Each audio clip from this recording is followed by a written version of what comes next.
지난 한 주간 태국에서 선교사님들과 좋은 시간을 보내었습니다.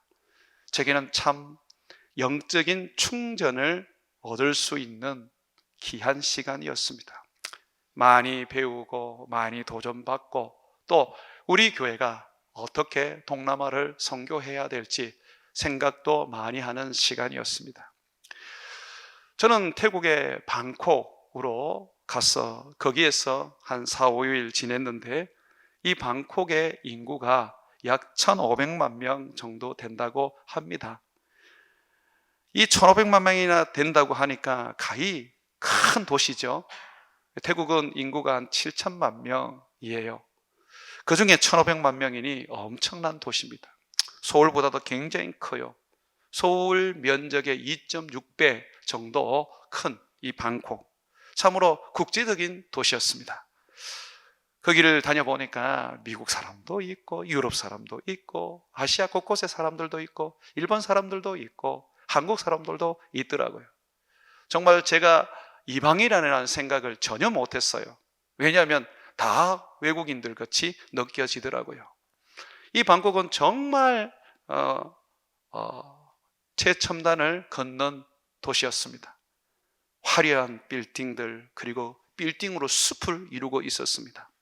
그리고 사람들이 얼마나 잘 살아 보이는지 서울과 비교했을 때 큰 차이가 없지 않았을까.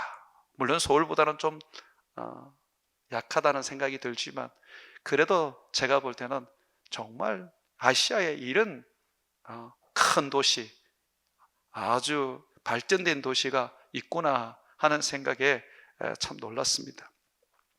그런데 이 방콕이 모든 세상 사람들이 와서 함께 지내는 곳임에도 불구하고 문화도 앞서 있고 또 과학도 앞서 있고 모든 어떤 부분에 있어서 최첨단을 걷는다 하는데 거기에는 우상 숭배가 너무 강했습니다.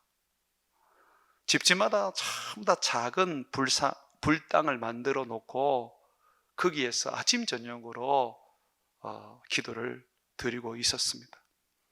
이 작은 불당 또는 이 작은 신전을 이 태국 사람들은 짜우찌라고 부릅니다. 짜우띠라고 이렇게 부르는데 거기에 그들은 아침 저녁으로 이제 자기의 정성을 다해서 기도를 해요.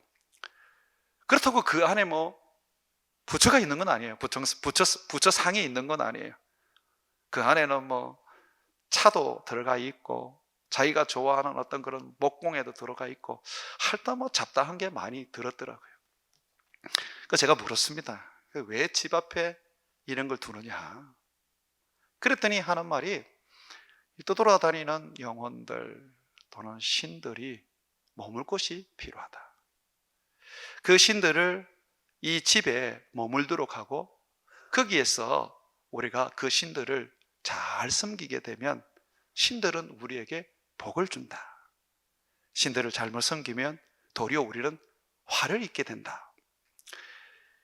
태국의 번영은 이 방콕의 부유함은 바로 이 짜우티에 의한 축복이다 라고 얘기하더라고요. 그 얘기를 들으면서 제가 우리나라도 생각이 났습니다. 우리나라의 많은 기독교인들은 우리나라의 번영과 발전을 전부 다 교회 때문이라고 말합니다. 그죠? 태국은 짜우띠 때문이라 그러고 우리나라는 교회 때문이라 그러고 참으로 누구 말이 맞는지 모르겠어요. 일본도 정말 잘 사는 나라지 않습니까? 제가 일본에 가보니까 일본도 집집마다 전부 다 신을 모시고 있어요. 동네가 거의 뭐 진짜 무덤같이 보일 때도 있더라고요. 늦은 밤에 그 어느 숙소에 들어갔는데 거기 일반 사람들이 사는 집인데 제가 묵을 수 있도록 하루 빌려줬어요. 저녁에는 몰랐는데 아침에 일어나 보니까 마당에 막 큰 무덤도 있고 아유 그렇더라고요. 저는 깜짝 놀랐어요. 거짓말 그런 줄 알았는데 제가 돌아본 그 동네는 다 집집마다 어떤 무덤 같은 거, 신사를 모시는 그런 우상의 처소가 있었습니다. 여러분, 그러면 일본의 경제 성장은, 그 부유함은 거기에 있는 신사 때문입니까? 우리는 교회 때문이라 그러고, 태국은 짜오띠 때문이라고 하는데 참 누구 말이 맞는지 모르겠어요. 그러나 하나는 동일하더라고요. 복을 받고 싶은 욕망은 동일하더라고요. 돌아다니는 영혼을 작은 집, 불당이라 할 수 있고 신전이라 할 수 있는 이 짜우지에 모심으로써 복을 받고, 또 일본은 집에 있는 신사를 잘 모심으로써 복을 받고, 한국은 교회를 잘 모심으로 복을 받는다 하는 부분에서는 동일한 생각을 가지고 있었습니다. 그 모습들을 보면서 저는 많은 생각들을 했어요. 여러분, 동남아에서 제일 잘 살고 한국 다음으로 발전한 나라가 태국인데, 세계인들이 가장 좋아하는 도시가 방콕인데 왜 거기에는 그렇게 우상이 가득할까요? 그들은 다 그 우상을 통해서 복을 받고 싶어 합니다. 그들이 가지는 그 신앙은 자기 중심적 신앙입니다. 돌아다니는 영혼을 작은 집 만들어서 거기에 거주하게 하면 내가 복을 받고, 내가 형통하고, 내가 건강하고, 내가 잘 된다고 생각하기 때문입니다. 만약에 우리가 예수 믿는 이유가 이게 전부라면, 복을 받고 잘 되고 형통하고 남부럽지 않게 사는 것이라면, 이 태국 사람들이 가지고 있는 그 기복 신앙과 우리는 다를 게 뭐가 있습니까? 일본 사람들이 신사를 참배하는 것과 우리의 차이가 도대체 뭐가 있습니까? 이 차이를 모르게 되면 결국은 천주교처럼 불교도 인정하고 신은 똑같다고 생각해서 천주교 수녀나 신부가 불교의 불당에 가서 부처에게 참배를 하고, 스님들은 천주교에 가서 참배를 하고, 이런 어떤 종교 다원주의가 되어버립니다. 우리는 분명히 다릅니다. 왠지 아십니까? 우리는 우리를 위하여 살지 않습니다. 우리의 시작은 나의 구원이고 나의 축복이지만, 그러나 그 자리에 머물러 있지 않고 우리는 그 다음 자리로 갑니다. 어떤 자리입니까? 주를 위하여 삽니다. 주를 위하여 우리의 인생을 드립니다. 로마서 14장 7절과 9절에 보게 되면, 우리 중에 누구든지 자기를 위하여 사는 자가 없고 자기를 위하여 죽는 자도 없도다. 우리가 살아도 주를 위하여 살고 죽어도 주를 위하여 죽나니, 그러므로 사나 죽으나 우리가 주의 것이로다. 이를 위하여 그리스도께서 죽었다가 다시 살아나셨으니 곧 죽은 자와 산 자의 주가 되려 하심이라. 우리는 우리를 위하여 살지 않습니다. 처음 믿음을 시작할 때 우리는 우리의 구원을 위하여 시작합니다. 그러나 그 구원을 우리는 받고 난 다음에는 그때부터는 나는 없고 내 안에 예수만 계시는 겁니다. 예수를 위하여 사는 것이죠.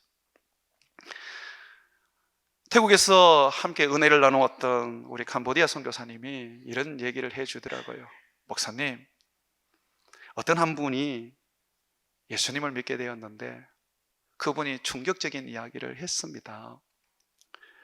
예수를 믿는 게 너무 좋아서 그분들에게 정말 많은 것을 나누며 복음을 전했는데, 그분이 하는 말이, 나는 복을 받는 일이라면 예수도 믿고 불교도 믿고 이슬람도 믿고 다른 알지 못하는 신들도 믿을 겁니다. 뿐만 아니라 복을 주는 신이라면 무조건 갈아탈 겁니다. 그런 얘기를 하더라고요. 이 선교사님이 이분에게 그러면 내가 십자가를 가르치고 고난을 가르치면 예수님을 떠나가겠구나 하는 생각이 들었다는 거죠. 여러분, 왜 제 얘기에 여러분들이 지금 멀뚱하게 쳐다보십니까? 혹 여러분들의 믿음이 그런 믿음 아닙니까? 태국의 사람들이 짜우띠에 목숨을 걸듯이, 일본 사람들이 신사에 목숨을 걸듯이, 복을 주는 신이라면 누구든 상관없이 나는 그걸 믿고 살겠다라고 혹시나 여러분 마음속에 있지는 않습니까? 예수를 믿는 이유도 복을 받기 위한 건 아닙니까?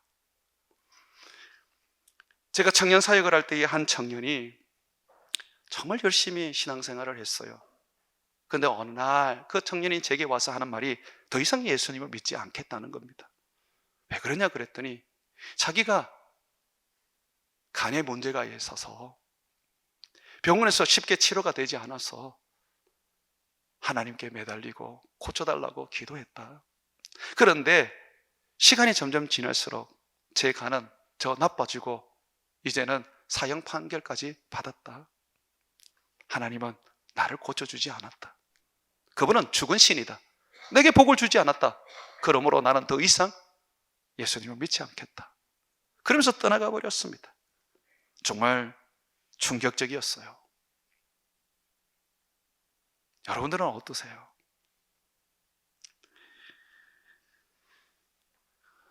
우리가 나를 위한 신앙, 나를 위한 믿음, 나를 위한 예수에 머물러 있으면 결국 우리는 주님이 나에게 어떠한 도움이 되지 않는다고 느낄 때 주님을 떠나게 됩니다. 태국의 짜오티도 태국을 번영하게 해줍니다. 그렇게 믿고 있습니다. 일본의 신사도 일본을 번영하게 해줍니다. 그렇게 믿고 있습니다. 주님은 우리를 번영하기 위해서, 우리를 부자 만들기 위하여 세상에 오신 건 아닙니다. 주님을 믿는 속에서 주님이 우리에게 복을 주심으로 말미암아 우리가 부자가 되기도 하고 건강하기도 하고 우리가 많은 것을 누리는 번영된 삶을 살기도 하는 것이죠. 다 한국처럼 예수를 믿습니까? 북한에서 억압받고 핍박받고 늘 죽음 앞에서 살아가는 그 신앙은 그러면 저주받은 신앙입니까? 아프리카는 우리보다 더 많은 사람들이 예수를 믿습니다. 인구의 60%, 어떤 데는 90%가 예수를 믿습니다. 그런데 왜 가난하죠?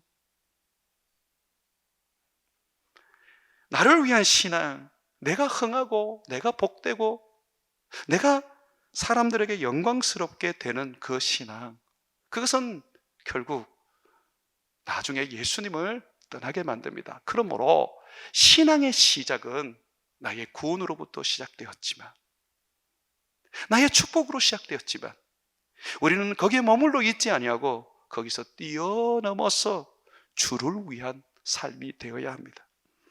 주를 위하여 산다는 것은 결국 예수님처럼 죄인들을 위하여, 병자를 위하여, 가난한 자들을 위하여 산다는 것입니다. 그들에게 십자가의 복음을 전해서, 부활의 복음을 전해서 그들에게 생명을 주고 그들에게 희망을 주는 것입니다. 예수님은 어린아이에게 냉수 한 그릇 대접하는 것이 나에게 한 것이라고 말씀하셨습니다. 예수님은 고아와 과부를 돌아보는 것이 참된 경건이라고 하셨습니다. 소자를 돌아보는 것, 작은 자를 돌아보는 것이야말로 참으로 너희가 내게 하는 것이라고 말씀해 주셨습니다. 오늘 막달라 마리아는 사람들에게 좋은 신앙을 가졌다는 평가를 받고 있는 사람입니다. 특별히 예수님이 남들에게 사랑한 사람으로 또한 여겨지고 있습니다. 그러다 보니까 일부 학자들은 막달라 마리아를 예수님의 연인이라고 말하기도 합니다.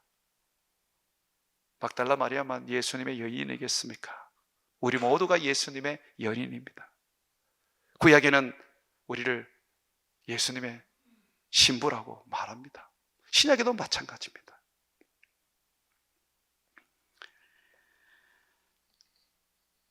예수님이 사랑하는 이 막달라 마리아, 그러나 이 여인은 예수님의 죽음에만 머물러 있었던 사람이었습니다. 그의 신앙은 예수님의 시체를 찾아다니는 인생이었습니다.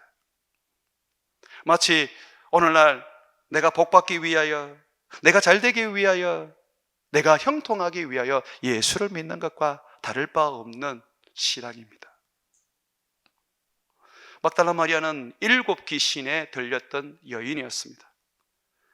귀신이 안 들려도 삶이 괴로운데 한 귀신도 아니고 7 귀신이 막달라 마리아 몸에 들어가 있었으니 얼마나 막달라 마리아의 삶은 괴롭고 황폐하고 저주스러웠겠습니까? 그런 그녀가 예수님을 만났을 때 예수님은 7 귀신을 쫓아내 주셨습니다. 그 여인은 참으로 평화를 누렸고 자유를 누렸습니다. 그로부터 이 여인은 자기 전 재산을 팔아서 예수님의 사역에 돕는 자가 되었습니다. 예수님이 어디를 가든 따라다니면서 자기의 재산을 가지고 다른 여인들과 함께 예수님의 사역을 돕는 자가 되었습니다. 그런데 여러분, 이 마리아를 보니까 마리아는 결국 자기를 위하여 예수님을 붙잡고 살았습니다. 혹시나 곁에 예수님이 없으면 다시 귀신이 들어올까 봐 두려워했고, 예수님이 없으면 그 삶이 불안하고 걱정이 가득했습니다. 그러다 보니까 이 여인은 예수님이 돌아가셨을 때, 죽으셨을 때에 누구보다도 예수님의 그 시체에 집착하게 되었습니다. 막달라 마리아는 예수님의 빈 무덤에 가서 잊지도 않는 예수님의 그 시체를 찾아 헤맸습니다. 이미 예수님이 부활했음에도 불구하고 막달라 마리아는 그 부활의 믿음을 가질 수가 없었습니다. 왜냐하면 이 부활의 믿음은 자기를 위한 믿음을 깨트리기 때문입니다. 막달라 마리아는 오로지 죽은 예수라도 그분의 몸이 필요했습니다.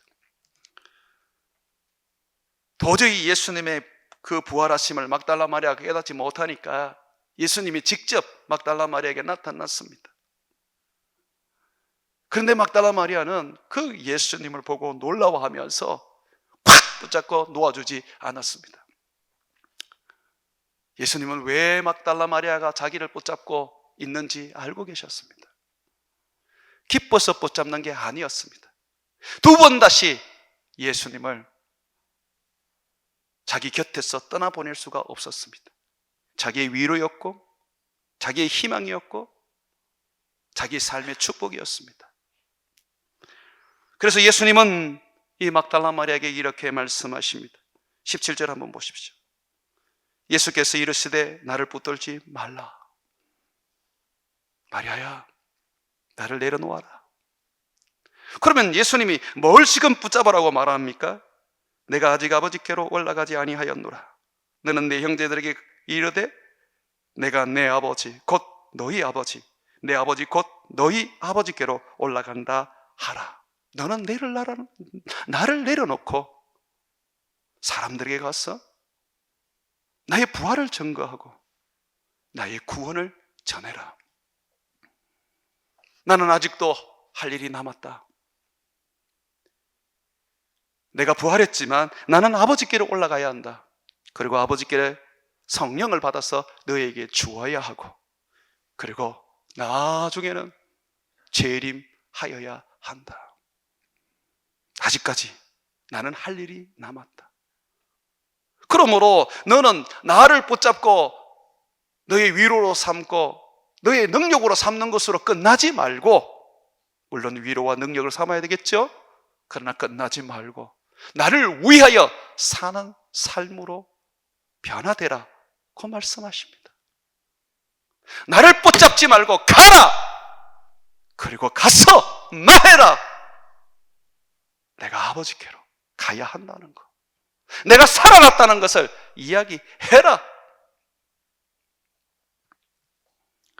우리는 예수님을 소유하고자 합니다.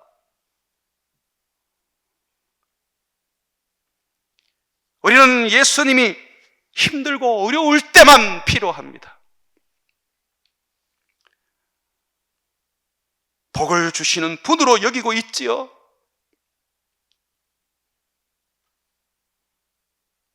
한번 돌아보십시오. 예수님께 나와서 예배할 때에 힘들 때, 어려울 때, 괴로울 때, 위로를 얻을 때만 주님 앞에 나오지 않습니까? 내 마음이 편안하고 모든 게 형통하고 아무런 근심, 걱정이 없을 때는 주님과 멀어지고 있지 않습니까?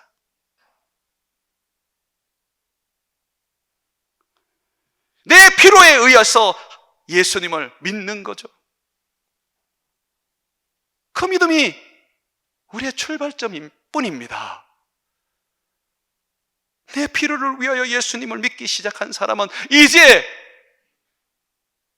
예수님의 그 구원을 알고 그 사랑을 알게 되면 예수님을 위하여 필요한 자가 되어야 합니다.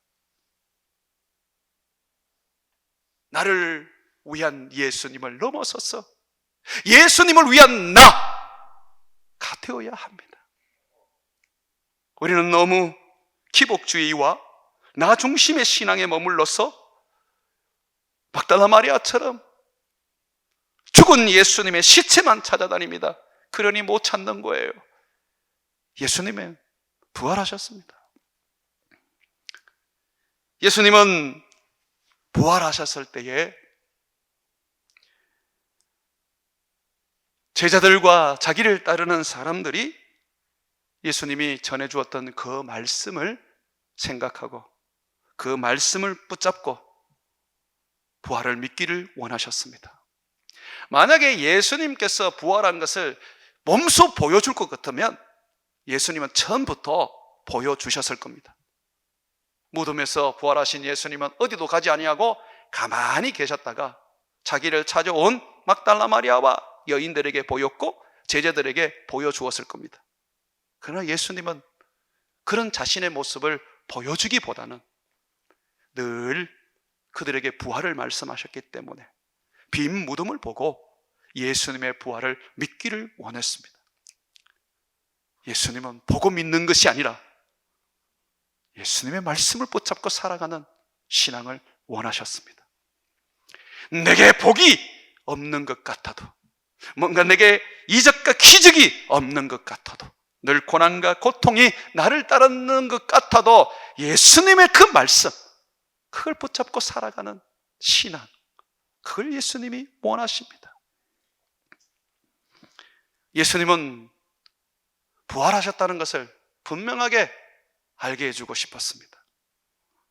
혹 사람들이 시체를 훔쳐갔다고 여길 수 있었기 때문입니다. 예수님은 부활하셨을 때에 먼저 그가 입고 있었던 세마포 옷을 벗었습니다. 그리고 그것을 한 곳에 개어 두었습니다. 만약에 시체를 훔쳐갈 사람 같으면 어느 누가 예수님이 입고 있는 그 수의 세마포를 벗기겠습니까? 이미 3일이나 됐기 때문에 그 몸은 부패하기 시작했을 텐데, 또한 예수님은 자기 얼굴을 감쌌던, 머리를 감쌌던 수건도 다 풀어서 한 곳에 두었습니다. 만약에 예수님을 어느 누가 훔쳐가기 위하여 했다면, 그리고 옷을 다 벗겼다면 옷은 한 곳에 개어졌을 겁니다. 세마포도 한 곳, 그리고 수건도 같은 곳에. 그러나 성경에 보게 되면 세마포는 이쪽, 수건은 다른 쪽에 개어져 있습니다. 이것은 마치 죽었던 예수님이 살아나서 수건을 먼저 몸에서 벗어내고 그리고 세마포 옷을 벗어냈다는 것을 보여줍니다. 이것도 혹시나 믿지 못할까 봐 예수님은 거기에 천사를 두어서 천사를 통하여 부활을 증거하게 해 주었습니다. 거기에는 예수님의 무덤을 지키는 병사들도 있었는데 그들은 무덤이 열리고 천사가 거기에 임재하고 예수님의 부활을 보았습니다. 그래서 벌벌벌 떨면서 말도 못한 채 고통스럽게 있었습니다. 그런 것들이 가득했는데, 예수님의 부활을 증거하는 것이 가득했는데 막달라 마리아와 제자들은 믿지 못했습니다. 왜 그렇습니까? 그들은 말씀을 붙잡고 사는 삶이 아니라 그들은 어찌 보면 자기 신앙을 위하여 예수님의 시체를 붙잡고 사는 자이죠. 우리는 십자가를 붙잡아야 합니다. 그럼에도 불구하고 그 십자가에만 머물러 있으면 안 됩니다. 십자가를 넘어서 부활로 가야 합니다.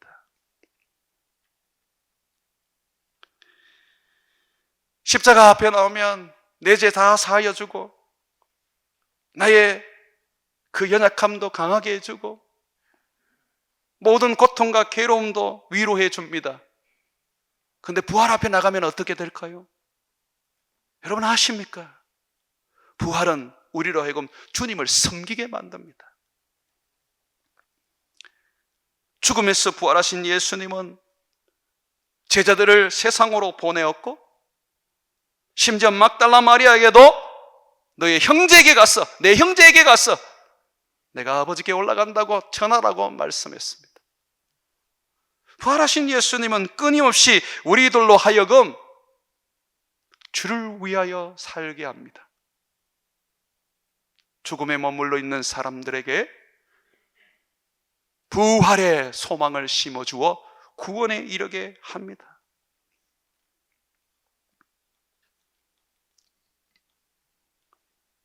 예수님은 부활하신 후에 40일 동안 부활을 증거하시면서 하나의 메시지를 전했습니다. 그것은 땅끝까지 이르러 복음을 전하라는 겁니다.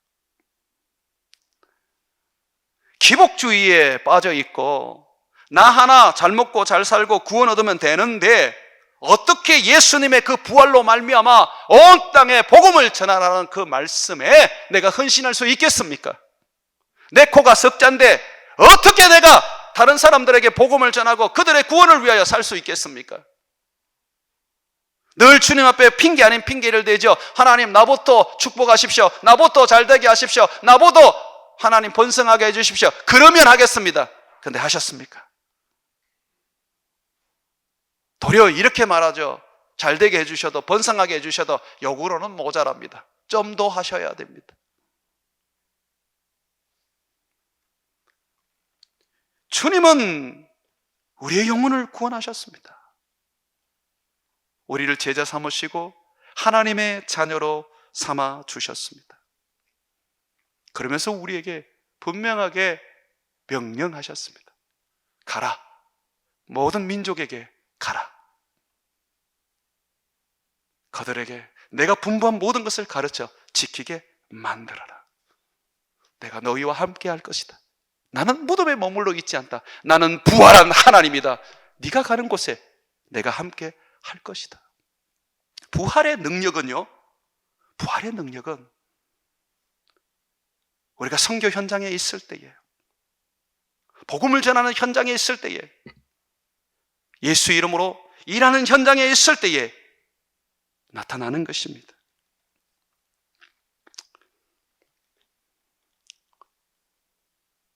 요셉은 결코 부자 아버지 밑에서 화호식을 하면서 편하게 살지 않았습니다. 형제들에게 미움을 받아서 노예로 이집트에 팔려갔는데 그는 거기에서 7년 큰 흉년이 올 것을 알고 이집트 사람들과 그리고 나아가서 이스라엘 사람들과 중동에 있는 모든 사람들을 살리는 삶을 살았습니다. 그것이 부활의 능력이에요. 예수 믿고 난 다음에 부자 아버지 밑에서 편안하고 거기서 아무 문제 없이 살다가 행복하게 지내다가 늙어서 죽더라 하는 것이 우리 인생이 아니란 말이에요. 우리 인생에는 고난이 있고 우리 인생에는 병듦이 있고 우리 인생에는 망함도 있고 우리 인생에는 핍박도 있다는 겁니다. 그런데 결과적으로 우리는 그 땅의 영혼을 구원하더라는 거죠. 하나님 앞에 좋은 직장을 원했는데 하나님은 내게 고난스럽고 힘겨운 직장을 보냈습니다. 날마다 직장 가는 것이 곤욕스럽고 울다가 그냥 직장 생활을 끝냅니다. 남들은 행복하게 살아가는 직장인데 내게는 왜 이렇게 고통스러운지 모릅니다. 근데 아세요? 주님은 거기에서 영혼을 구원하라고 말씀하십니다. 그 일을 위하여 주님은 우리를 구원하셨습니다. 얘야, 막달라 마리아처럼 죽은 내 시체를 붙잡고 향유를 붓고 그것을 잘 보관해서 날마다 들여다보면서 나를 섬기려고 하지 마라. 내가 있는 그곳에 너희가 있어야 되지 않니? 나는 병든 자에게 있고 나는 가난한 자에게 있고 나는 죽어가는 죄인들에게 있는데 너희는 왜 아직도 내 빈 무덤에 있느냐? 자리를 떨쳐버리고 가라는 겁니다. 왜 나를 믿지 않는 가정에 보냈을까요? 내 선택에 문제가 있었을까요? 아니요. 믿지 않는 여러분들의 남편과 아내를 구원하라는 겁니다. 그걸 위하여 살고 계시는 겁니다. 그걸 위하여 지금 여러분들이 김천에 계시는 겁니다.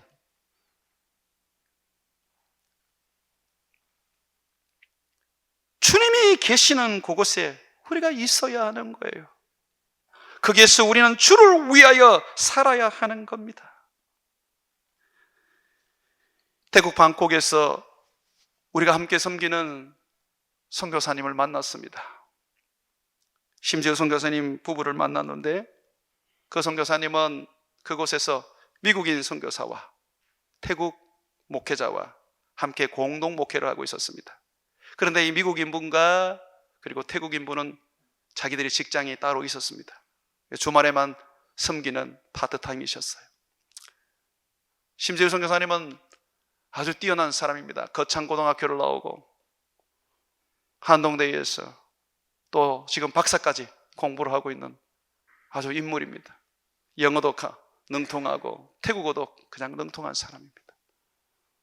근데 그분은 그냥 교회를 위해서 그냥 모든 것을 자기를 바쳐서 헌신하더라고요.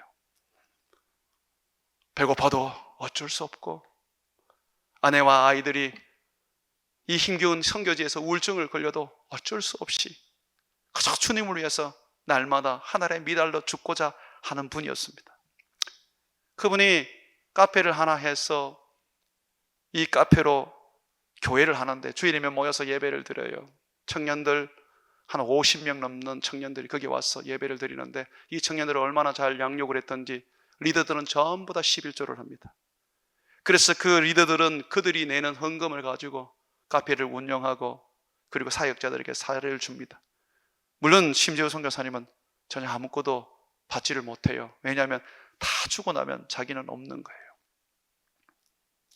카페가 생각외로 잘 됩니다. 스타벅스도 옆에 있는데 스타벅스 먹지 않게 잘 됩니다. 사람들이 거기를 많이 찾습니다. 그런데 어느 날 이 심재우 선교사님이 3시부터 문을 닫겠다고 교회에 선포를 했습니다. 잘 되는 카페인데 왜 3시부터 문을 닫느냐? 사람들은 의아해했습니다.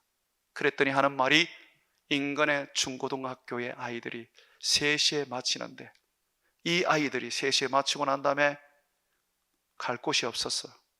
PC방으로 가고 그리고 좋지 않는 곳으로 가고 있다. 우리는 그들을 위하여 이 카페를 오픈해야 한다.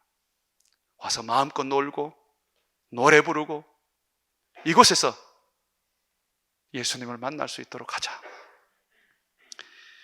실질적으로 제가 갔는 날에는 한 4시쯤 되었는데 그 카페에 청소년들로 가득했습니다. 대부분 태국의 중고등학교는 불교 이 사원 안에 있는 것 같아요. 아이들은 거기에서 한국의 미션 스쿨처럼 늘 불경을 외고 거기에서 불교 교육을 받습니다. 그래서 청년들은 군대는 안 가더라도 성년은 된다고 그래요. 근데 그 청년들을 이제 오라고, 그 청소년들을 오라고 했는데 정말 그 청소년들이 3시부터 그곳에 와서 거기에서 커피도 먹고 밥도 얻어 먹고 피아노도 치고 같이 노는 거예요.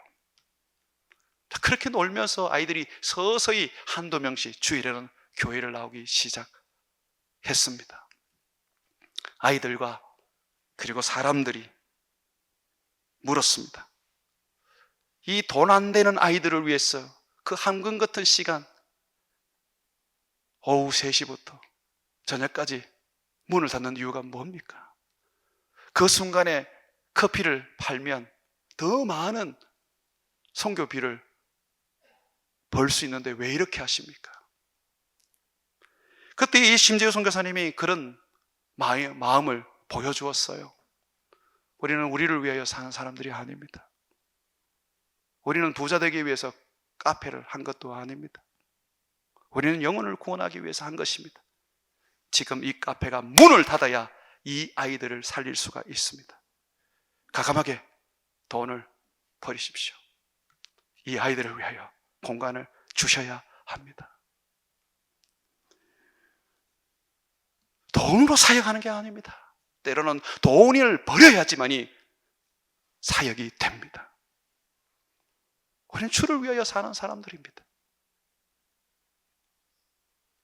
사랑하는 여러분, 지금의 우리 청년들은 우리 교회의 선교에 자녀들로서 헌신하고 있습니다. 아프리카에도 가고 또 중앙아시아에도 가고 곳곳에 이들은 주를 위하여 자신의 삶을 드립니다. 이 청년들은 지금 스펙을 쌓고 좋은 직장에 들어가기 위해서 예를 서야 하는 거 아닙니까? 어디 취업이 쉽습니까? 그런데 우리 청년들은 취업을 잠시 내려놓은 채 선교를 위해서 자기의 인생을 드리고 있습니다. 이것이 바로 우리 청년들의 모습 속에서 보여주고 있는 거 아닙니까? 나를 위한 인생이 아니라 주님을 위한 인생으로 가고 있다는 거예요. 여러분, 나는 우리 교회가 저와 함께 우리 청년들의 어깨가 되어주면 좋겠습니다. 미얀마와 캄보디아 선교사를 제가 보내면서 제자들에게 말했습니다. 나는 너희들에게 바라는 게 딱 하나다. 어깨가 되어달라. 너희가 거기서 어깨만 되어달라. 앞으로 우리 청년들이 자라서 너희 어깨를 밟고 세계 열방에 복음을 전할 거다. 우리 선교사들은 그 부분에 동의를 했습니다. 저도 마찬가지입니다. 저는 제가 주체가 되고 싶지는 않습니다. 어깨가 되고 싶습니다. 이 일을 위해서 여러분들은 헌신하셔야 합니다. 우리 청년들은 이제 더 이상 목사 선교로 가지 않을 겁니다. 전문인 선교로 갈 겁니다. 돈 벌지 못하는 전문인 선교사 말입니다.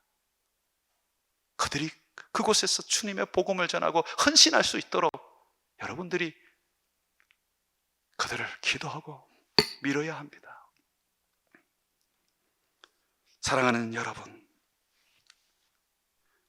예수님은 부활하셨습니다.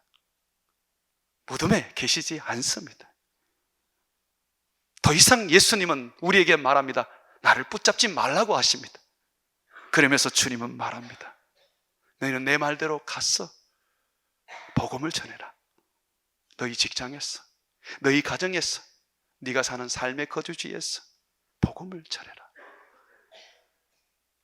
위로받고 축복받고 뭐든지 내가 형통한 거 거기에 머물러 있지 말고 거기를 뛰어넘어서 네가 주고 네가 헌신하고 네가 사람을 살리는 인생을 살으라고 말합니다. 사랑하는 여러분, 삶의 성공은 세상 사람들에게는 물질이고 명예지만 우리에게는 예수님의 제자입니다. 그의 말씀 앞에, 그의 명령 앞에, 그가 던지는 인생 앞에 우리 자신을 들여 불태우는 것입니다. 하늘의 미랄이 되려고 하십시오. 하늘의 미랄이 되어야 주님의 나라가 세워집니다.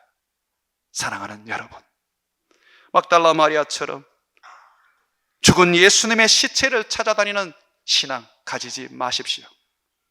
여러분들의 신앙은 부활하신 예수님을 찾아다니고 눈에 보이지 않지만 예수님의 말씀을 붙잡고 그 말씀대로 땅끝까지 복음을 전하는 인생 되기를 주의 이름으로 축원을 드립니다.